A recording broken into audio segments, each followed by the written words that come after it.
what are some of the things or practices you notice for a person to remove the poverty of thoughts from their mind? Well, that's a very good way of approaching it because, some people are so poor that all they have is money. You didn't catch that. Some people are so poor that all they have is money. Facts. So when you don't have good relationships, when you don't have harmony and balance with others, when you don't have a sense of purpose, when what you do is hurting people for personal gain, not helping people, if what you do to make change does not make change, I don't care how many dollar signs or commas you have in your bank account, if all you have is money and you don't have good relations with your family, a connection to God and your purpose, and you are doing right to earn your money, then at the end of the day, you are much poorer than what you think you are. So that's a good concept to look at. However, your pocket does affect your mind. So if the spirit or attitude or disposition of a person doesn't have, or money doesn't have any impact on it, why in 1929, whenever the American economy collapsed and the stock market crashed, why do they call it the Great Depression? It's because there is somewhat of a connection to our attitude and spirit and disposition and the resources we have at our disposal. If the Honorable Elijah Muhammad said it like this, he said, heaven and hell are not places. In one writing, he said, heaven and hell are states of mind. In another place, he said, heaven and hell are a state of being. And in another place, he said, it's a condition of life. You break that down, state of mind is a heaven and a hell. This means that how we think can determine whether we're in heaven or whether we're in hell. State of being, what is the health status?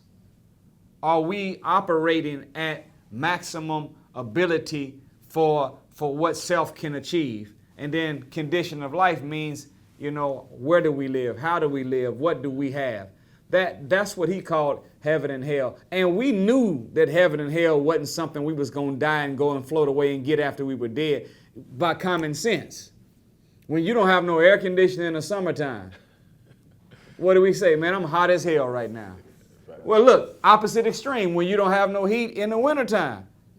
Man, I'm cold as hell right now. You ain't dead. You just environment change, condition of life.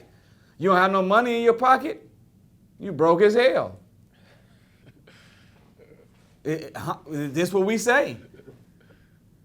You think you're going to die and float away one day, guess what? You crazy as hell. No. Jesus said the kingdom of God is within you. The kingdom of heaven is within you. See, if a person is manifesting their full athletic ability, they're in a physical heaven. But a person paralyzed from the neck down is in a physical hell. Someone that has a newborn baby is in an emotional heaven, but when someone you love dies, that's an emotional hell. If you don't know how to read or write, you're in a mental hell. But if you have knowledge, wisdom, and understanding, you are in a mental heaven. You didn't have to die to get these. These are two opposite extremes that exist right here, right now. It's a state of mind, state of being. It's a condition of life.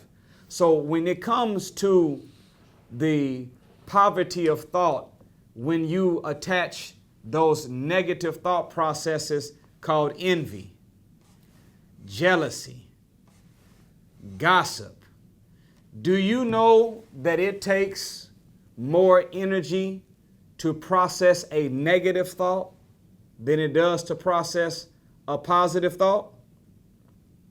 Look at the difference whenever you are in an environment where there's joy and laughter. You feel lighter and you leave with energy. Facts. But when you go to an environment where the people are negative or sad or talking down, you leave zapped. Drain your energy, man. Drain. So the Honorable Minister Louis Farrakhan said this. He said there are levels of conversation. Levels of conversation. He said the highest level of conversation is when you are discussing what God revealed to the Honorable Elijah Muhammad. When you are talking the wisdom of God, that wisdom, that knowledge, that conversation has the highest electrical charge in it, and it gives you power to achieve.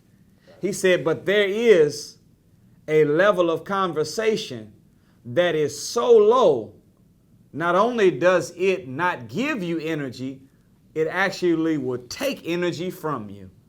And he said that's gossiping. That's backbiting. That's talking negative or down or about other people. The minute that we engage in conversations that are negative and we are discussing what other people are or what we speculate or what rumor we heard, the minute that we're involved in any communication that does not edify self, God, or others, we're involved in a level of conversation that you could call the poverty of thought and the poverty of speech. Because what does it mean to have poverty? It means to be without. Well, if gossip and negative communication doesn't give energy but takes away from you, then it's making you poorer in spirit and poorer in energy. So it does produce poverty on a spiritual level. So that's a good concept that we need to dive a little deeper into and be more conscious of making sure that our spiritual account with the Lord of the worlds and the universe we live in, that it is not in the negative. We don't want to need to use an idea and we try to use it and it come back NSF, stamped on it, insufficient funds, insufficient faith. So that's a great concept to unpack. And some of the secret is this, is really simple.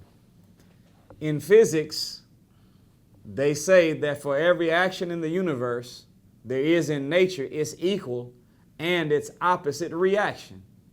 So all I have to do is take whatever action that I don't like and find in nature what is the equal and the opposite reaction to it, and began to engage in practicing the equal and the opposite reaction to the negative action. And before long, the negative will cease to exist. So if you are selfish, that's negative. What's the equal and opposite reaction of being selfish? Being charitable. If you are a pessimistic, meaning you always see the negative, what's the equal and opposite reaction? I have to start becoming more optimistic. And it's something that if you look at the word optimistic, and if you were going to get some glasses, you would go to someone called an optometrist. The optometrist is helping you to see correctly, but the word optimist and optometrist come from the same word. Optimist is thinking and seeing things positive. The optometrist helps you see things correctly. Well, if they both come from the same root word, that's telling us that you see things correctly when you see things positive. So all it takes is really engaging in the equal and the opposite reaction and being intentional and conscious about it. We say it from the Quran this, that if I had chose a pastime from ourselves, then nay, we would have chosen this. We hurl truth at falsehood, and it knocks out its brains. So the more positive you put in, two things cannot occupy the same space at the same time. Negative has to go. The more edification, the more complimenting, the more praising, and the looking at the good in others, gossip has to go.